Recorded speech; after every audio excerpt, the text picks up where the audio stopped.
Jatuh cinta pada wanita yang salah 23. Ayahnya tidak bercerita jika mantan istri merubah penampilan terbukanya menjadi lebih tertutup. Ia suka itu. Semua para orang tua dibuatnya tersenyum melihat tingkah Bima tapi tidak dengan bapaknya Fanya sendiri. Pandangan beliau melirik ke pria yang selama ini menemani kala terpuruk saat putrinya belum kembali. Di sana di mata itu tersirat jelas api cemburu yang berkobar membakar hati. Apalagi pernah memergoki Aris bergumam sendiri mengenai putrinya di dapur pada waktu itu saat Fanya baru pulang. Beliau yang sudah terbangun pura-pura memejamkan mata tidak ingin membuyarkan kesenangan kakak dari anaknya. Aris tidak bisa diam selalu bergerak-gerak mengontrol emosi yang meluap tidak nyaman dengan situasi seperti ini.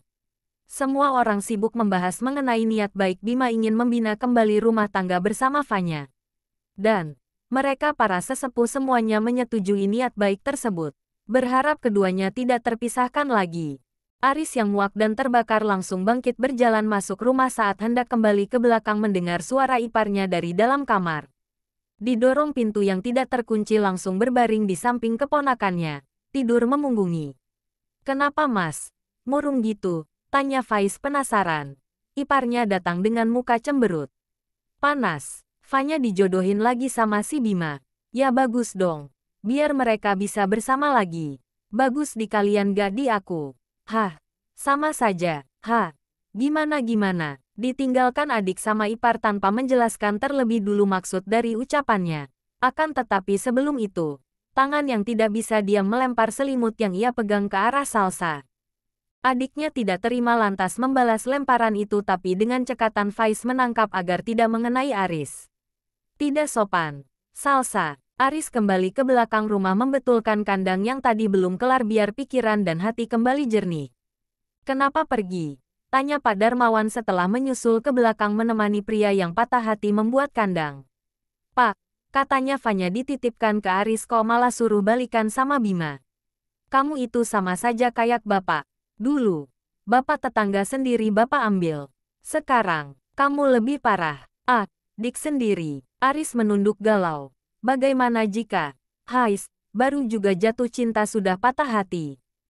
Adik sendiri lagi." Parah, dia acak-acak rambutnya yang terasa pusing tidak bisa membayangkan betapa tersiksanya merasakan sakit hati apalagi sumber lara ada di depan mata. "Ah," teriaknya seraya mengangkat kedua tangan.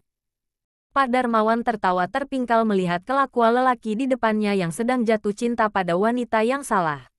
"Sudah, jangan dipikir. Semua keputusan masih ada di tangan Fanya.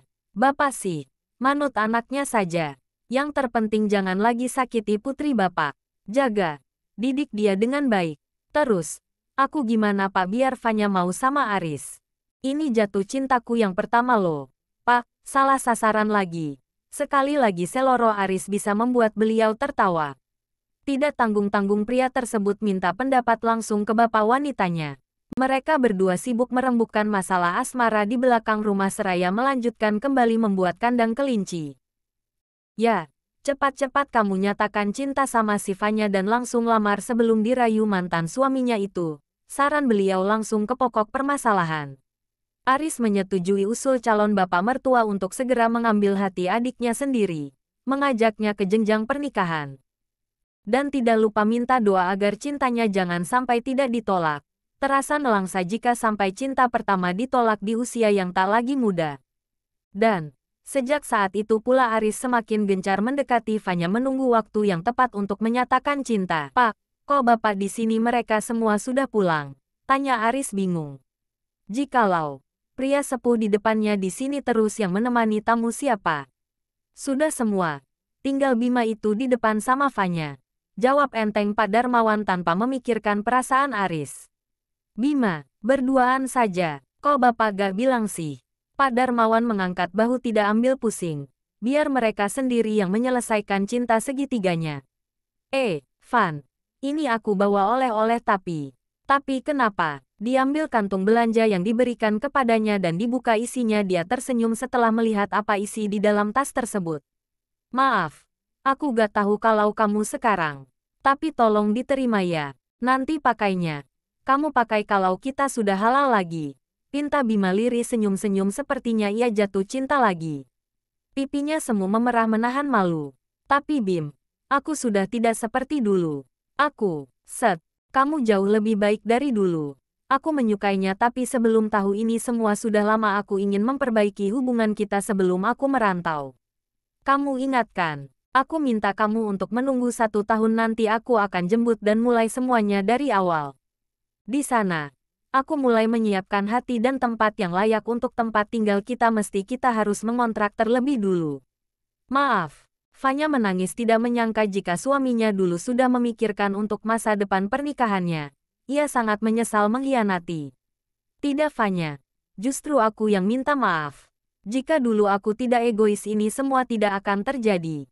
Tolong, maafin aku. Bima bertekuk lutut di depan Fanya membuat Fanya terkejut mantan suami berbuat demikian. Maafkan aku Fanya atas semua sikapku dulu. Fanya tersenyum mengangguk. Senyum mereka tergambar jelas di bibir tampan Bima. Kamu mau kan kita mulai lagi dari awal? Kita rujuk. Kita rawat anak kita ini bersama-sama. Mau kan Fanya menua bersamaku? Tanya Bima lagi berharap. Keduanya menjaga jarak. Bima langsung kembali ke tempat duduknya semula. Fan, aku pulang. Lebih baik jaga jarak. Kalian sudah bukan suami istri lagi. Pinta Aris ketus tidak suka. Dipukul-pukul setir untuk melampiaskan panas amarah melihat kedekatan keduanya sebelum menginjak gas. Sesampainya di rumah, Aris langsung mengurung diri di kamar.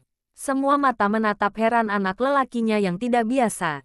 Masmu kenapa? Tanya Bu Fani yang menggendong cucu pertamanya. Salsa yang ditanya hanya mengangkat bahu. Lagi jatuh cinta paling. Kayak Salsa dulu datang langsung.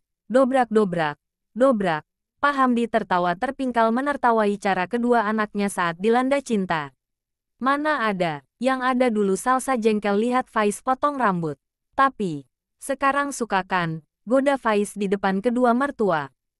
Ibu satu anak itu tersenyum lebar mengangguk ke atas ke arah wajah suami memperlihatkan deretan gigi putih yang dimiliki. Kamu itu gak ada malu-malunya, Sa.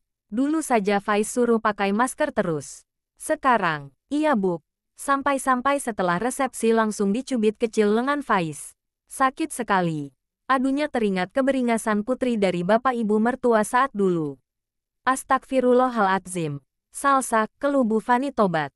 Si anak kembali cengengesan. Lah iya Sa. Dulu kenapa kamu marah setelah aku potong rambut? Ganteng sekali. Aku sampai bingung. Ternyata temanku ganteng sekali apalagi statusnya sudah jadi suamiku.